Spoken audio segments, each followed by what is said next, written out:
Salut à toi, curieux ou curieuse qui vient voir par où je passe et par où je roule. Ce soir, j'espère que tu vas bien. Moi, au moment où je te parle, ça va moyen. Disons qu'il y a certains jours où le vélo taf n'est pas toujours un plaisir et où l'inconséquence routière des voitures et de leurs conducteurs font qu'on a un peu bagarre. Heureusement, la plupart du temps, tout se passe bien. Et c'est pour ça que ce soir, j'avais envie de faire une nouvelle observation. Cette vidéo a été prise le même jour que la première que j'avais partagée. En fait, c'est le chemin retour du chemin de mon travail. Il est à peu près 17h, un peu plus de 17h. On est au mois de décembre.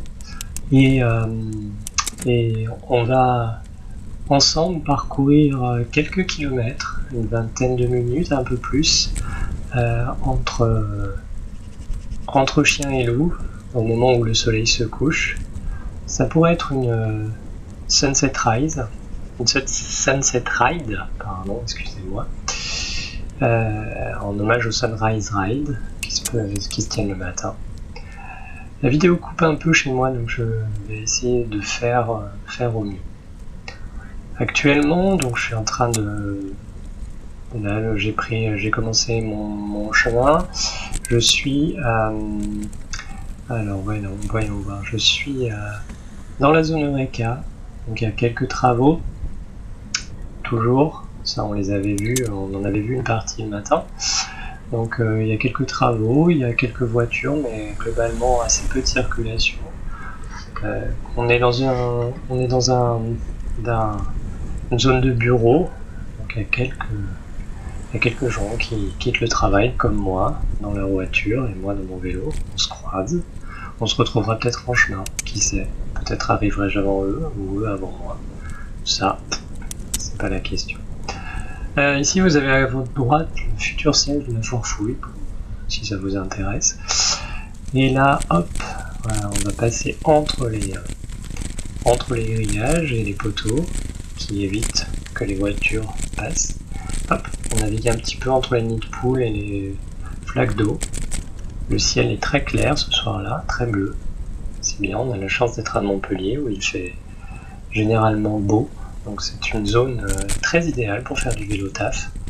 En dehors de l'été où il fait vraiment très chaud. Donc toujours bien penser à s'hydrater quand il fait chaud en vélo. Mais ça on verra à un autre moment, quand j'aurai récupéré ma caméra et que je vous partagerai d'autres chemins de traverse.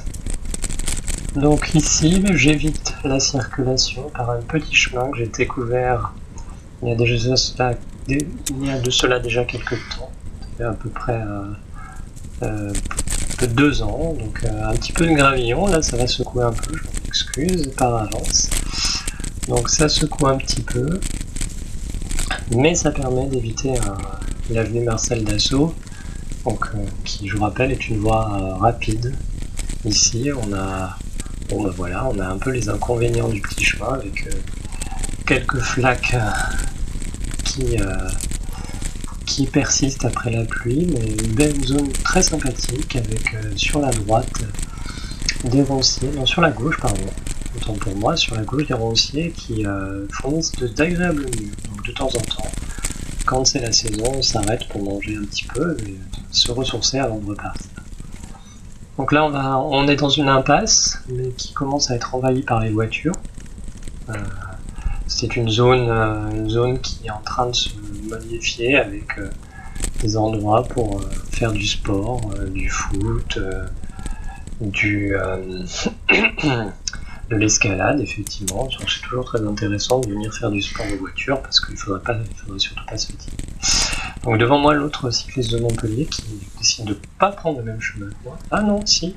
Ah si, non, c'est moi qui décide de le suivre et de le dépasser avec le joli gilet réfléchissant, toujours très important.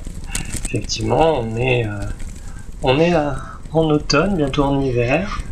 Le soleil se couche tôt et il est toujours très important de bien se faire voir. d'être visible et de voir aussi ce qui se passe. Donc surtout quand on veut éviter les nids de poules. Donc là ça va, j'ai encore de la marge. Au niveau des équipements, j'ai un phare sur mon vélo qui est alimenté par une dynamo, de moyeu. Donc je trouve la première fois en fait j'ai pris un vélo avec cet équipement là, ne sachant pas trop ce qu'il en est. Et j'étais assez surpris, heureusement surpris par la qualité de l'éclairage. Moi qui ne jure que par les éclairages Sigma, pour lesquels je n'ai absolument aucun intérêt ou aucune compensation financière, mais j'aime bien ça. Et là j'ai découvert quand même quelque chose d'assez bonne qualité, et que malheureusement j'ai cassé, mais je vais bientôt le remplacer par un autre phare qui va profiter de toute la dynamique de la dynamo. Voilà. Donc ici on retrouve le chemin que je prends le matin, donc dans le sens inverse. On slalome toujours pour éviter les nids de poules. Ouf, ça secoue comme vous pouvez le voir.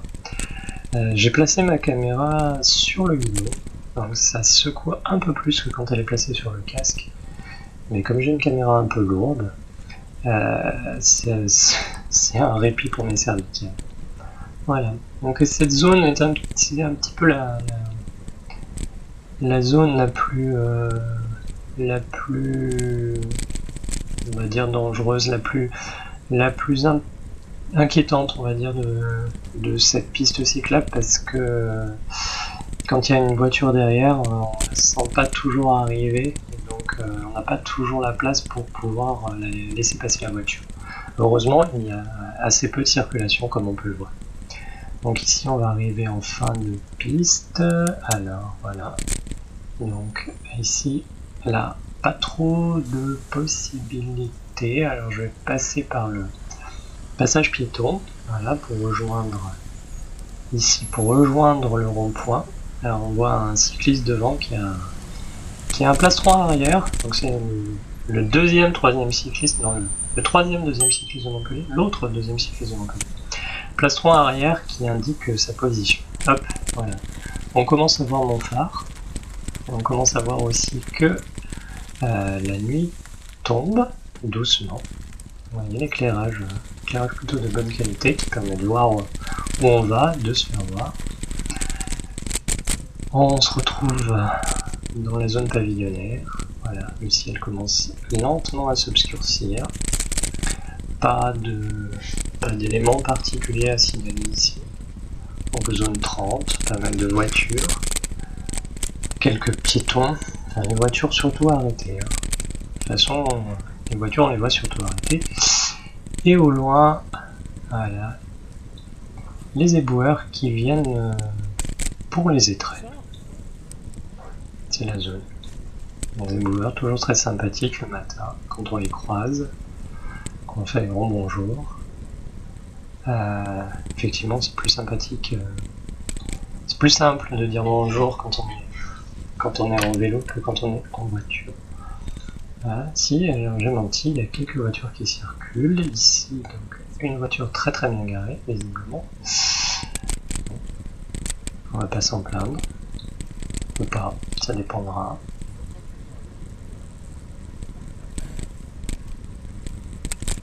Une zone qui secoue un petit peu. Je me méfie pas assez d'ailleurs, quand je regarde ces images, je me rends compte que je me méfie pas assez des portières qui pourraient s'ouvrir. Ouf, ça, c'est très artistique comme vidéo. Le TomTom n'est pas forcément, le TomTom Bandit n'est pas forcément très réputé pour la stabilisation optique. Et en même temps, c'est pas forcément très grave. Donc on arrive en bout de chemin, donc sur l'impasse. Donc là, je vais franchir ici et je vais reprendre à nouveau le passage piéton pour pouvoir m'insérer dans la circulation. Toujours un cycliste, quand on est cycliste, c'est pas toujours évident de savoir comment on doit s'insérer, Donc on fait pas mal de gymkhana, là, hop, voilà, il y a une piste cyclable, hop, je vais en profiter. Donc on voit ici une piste cyclable magistrale avec donc 2 voies réservées aux cyclistes ou autorisées aux cyclistes, on ne sait pas, partagées par une plate-bande avec des pins. C'est pas toujours très simple quand on veut passer d'une voie à l'autre, parce que quand on doit notamment éviter les piétons. L'idée, peut-être, c'est une suggestion après, ce serait que les éléments, c'est ce qui se passe d'ailleurs dans les pays du Nord, c'est que les éléments soient mieux signalés avec une partie strictement réservée au vélo, qui soit une bande cyclable d'une cinquantaine ou de 75 cm, ou l'une des 2 bandes qu'on a vues, et que l'autre soit réservée aux piétons. Ça permettrait d'avoir vraiment, pour chacun, sa voie de circulation sans que les autres soient dérangés. Pour ceux qui ont déjà fait du vélo ou été piétons en Allemagne, par exemple à Berlin, ça existe avec des voies rouges et voilà, des voies signalées en rouge. Et malheur à tout piéton qui a le malheur aux piétons qui circulent sur ces voies-là. Il se fera très rapidement klaxonner. Mes piétons, c'est vrai que mes amis piétons, c'est vrai que j'ai l'impression d'être un peu vindicatif sur mes commentaires. Je tiens à vous signaler que j'essaye de faire toujours, enfin non, je sais pas de faire, je fais toujours attention, très attention à vous, que j'essaye de me signaler, je me signale toujours par un petit coup de sonnette. Ça veut pas dire que je vitupère ou que je vous envoie un signal négatif, au contraire, c'est juste pour vous signaler mon arrivée et ainsi éviter que vous soyez surpris au moment où je passe près de vous. Oula, d'accord, là on a le combo gagnant, la poubelle, le GCUM, ici, très bien, qui bloque la piste cyclable, qui oblige à faire un petit écart. Heureusement pas de voiture, on vérifie toujours. Et là on arrive sur une piste déjà nettement plus agréable, où on peut profiter enfin du ciel. Un petit piéton qui m'a vu, donc je me signale pas, voilà. Ouais.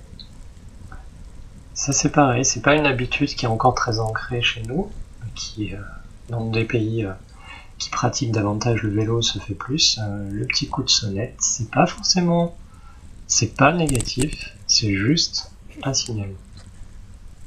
Voilà. On va arriver sur la partie gravel, donc là on arrive sur le joli petit panneau qui indique la fin de piste cyclable obligatoire, non pas la fin ou l'interdiction des vélos comme j'ai pu l'entendre avec certains endroits. Et là, ouais, ça va secouer. Pas mal. Boum. Et encore, c'est pas mal. Donc c'est la partie technique où il faut se méfier des graviers qui ripent sur le vélo. C'est un point qui a failli me surprendre à quelques reprises où j'ai failli me retrouver par terre, mais bon, ça va. On croise au 4e cycliste, donc si je move, c'est le 3e deuxième cycliste de Montpellier. De rien, ça commence à faire beaucoup. Et on va retrouver le tramway, le fameux tramway de Montpellier, à Fleurs. Donc il faut éviter, hop, décidément, moi qui pensais que cette observation était tranquille, on a quand même vu un scooter. Voilà, on va arriver ici. Tac. On va attendre. Comme il y a beaucoup de circulation, on a appelé. On a fait un appel piéton pour avoir le feu.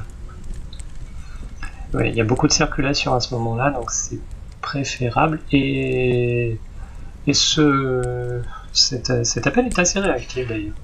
Je pense que c'est parce qu'il est très utilisé par les lycéens. Voilà. Et là, hop, on va traverser. On va attendre.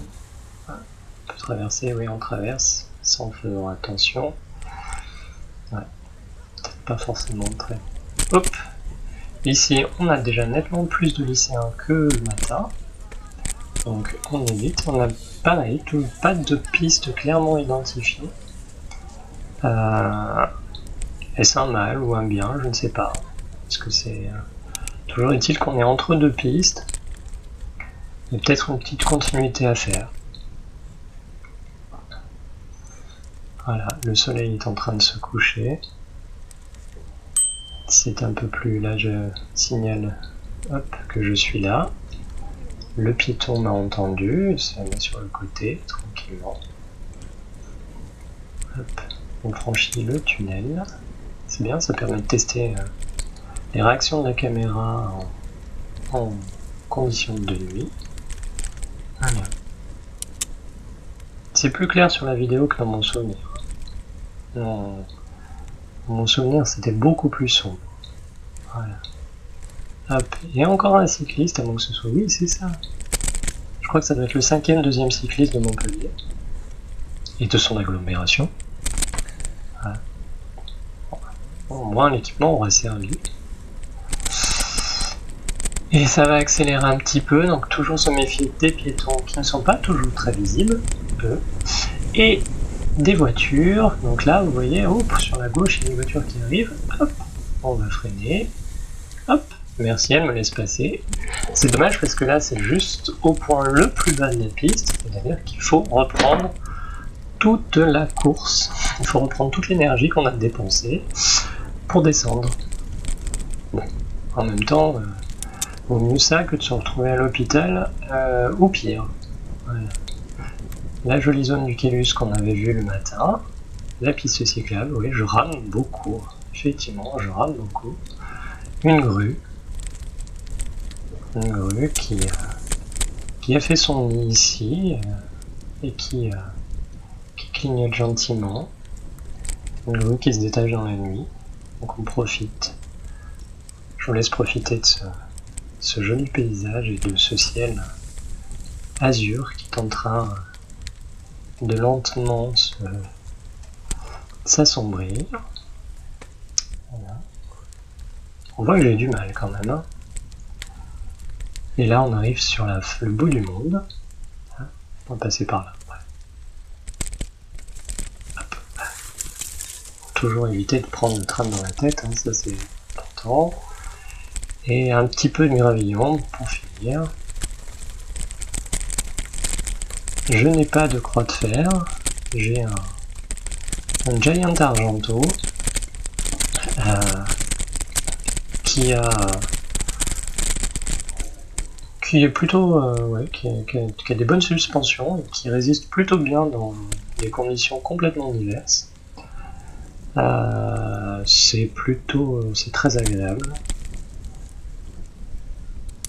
Peut-être qu'effectivement un vélo en acier serait peut-être plus intéressant, mais bon, pour l'instant je m'en contente. Et j'ose espérer, ça on compte sur pas mal de choses, j'ose espérer que je puisse avoir un jour une piste 100% urbaine. Alors pour me faire plaisir, je fais encore un petit peu de boue et de gravier. Et j'arrive à Jacou. Terminus du tram. Moi j'ai pas fini ma course encore. Ici on va retrouver une piste cyclable sur trottoir. Pas désagréable non plus. Du revêtement intéressant, du revêtement de qualité, entretenu, ça c'est important, mais comme on va le voir un peu plus tard, le trottoir c'est bien, mais finalement quand je peux retrouver la route, je reprends la route. C'est toujours compliqué, est-ce qu'on doit continuer au risque d'avoir du mal à s'insérer dans la circulation, parce qu'après voilà, la piste cyclable n'est pas non plus continue, elle finit par déboucher sur le rond-point, mais est-ce que c'est pas mieux d'être sur la route parce que dans ce cas-là on est plus visible? Voilà, moi j'ai pris cette option-là, et ici on a une piste cyclable sur la gauche que je ne prends pas, effectivement, parce que souvent elle est souvent prise par des piétons et une plus grande visibilité. Mon vélo est très grand, moi je ne suis pas forcément très grand, mais Je dépasse aisément les voitures, donc je pense être assez visible dans ce genre de circulation et dans ce genre de conditions routières. Et nous voilà bientôt arrivés au terme de cette petite aventure. Je vous remercie de l'avoir partagé avec moi.